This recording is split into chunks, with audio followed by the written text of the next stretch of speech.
Did you get a sense early that the rhythm just wasn't there? And how do you try to get out of that? You just got to try to find a way to move the chains, try to get in rhythm. It's really tough. We just had a lot of mistakes, just little mistakes here and there that just kind of throw off the whole play. So we definitely got to get that stuff corrected, but found a way to win, and we will take that. Did you think you and Caldwell were going to have a day there for a bit? Oh, yeah, especially after the long touchdown and then the second touchdown. But, he still had a solid day. We still had a all right day as an offense. Still ended up finding a way to put points on the board, I guess, when we needed to. But we still too many 3-and-outs, too many mistakes, too much sloppy ball. Have you been able to look at the Goody play, and do you think he could have gotten that second hand out there? I saw you debating it on the sideline. No, I gave him a hard time about it, but I put it a little bit out there. He kind of got tangled up whenever the kid fell down from UCF, and then he got rolled up on early in the game, so he could have been dealing with that. I don't know what it was, but going down down the line in these next few games, we gotta hit those for sure.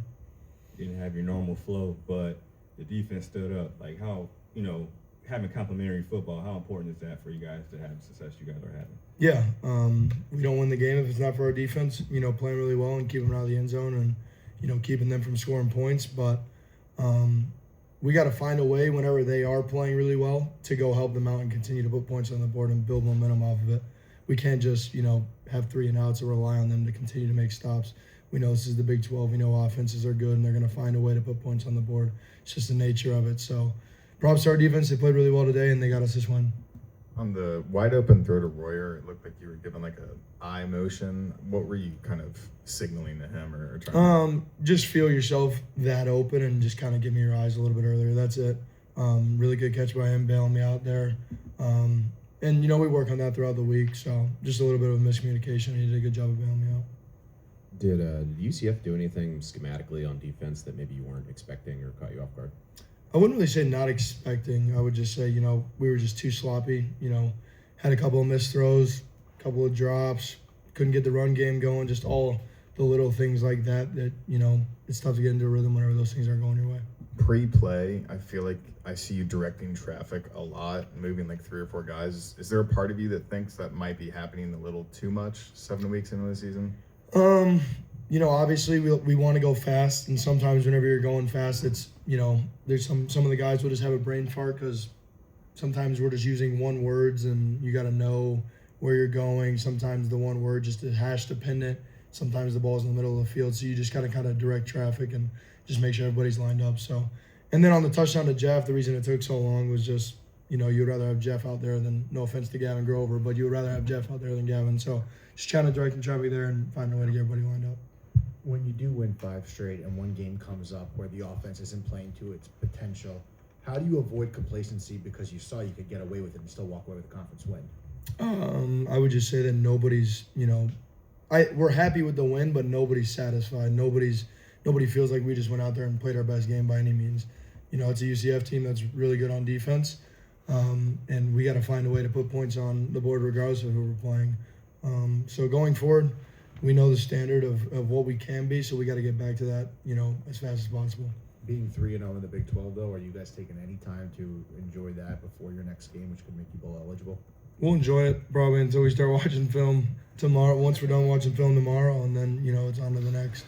You've really cut your turnover-worthy play rate. Just you're putting balls in bad traffic, just into harm's way, and that was evident today. I don't think I really saw any turnover-worthy plays, and maybe it gets logged eventually. But is the lack of pressure in the protection you're getting kind of letting you work through your progressions more and making you more comfortable to be able to get to, I can throw the ball away here, or I don't have to necessarily put it in harm's way?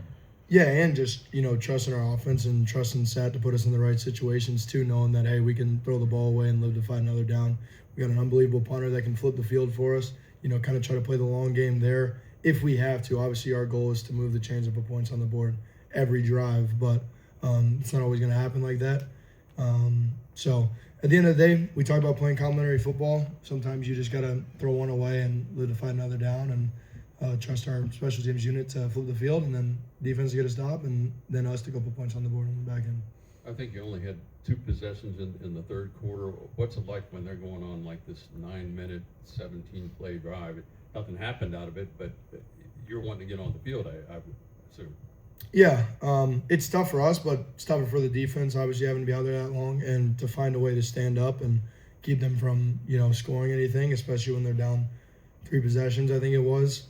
They can drive for 9 minutes and not do anything, and that's fine with us. But after that, and after our defense gets a big stop, we got to find a way to go put points on the board and keep our defense off the field.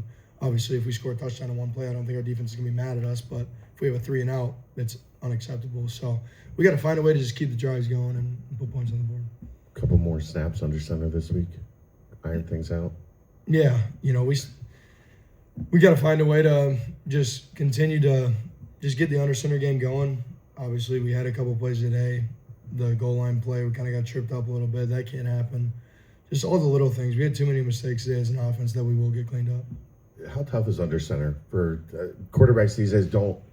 It's not 10, 15 years ago. You never take snaps under center. How difficult is that? I wouldn't really say it's difficult. We rep it all the time in practice, and we're making sure that our mesh is good. It's just certain things have to happen the right way for the play to hit. They didn't today, but we'll make sure it gets cleaned up. Any questions for Brendan?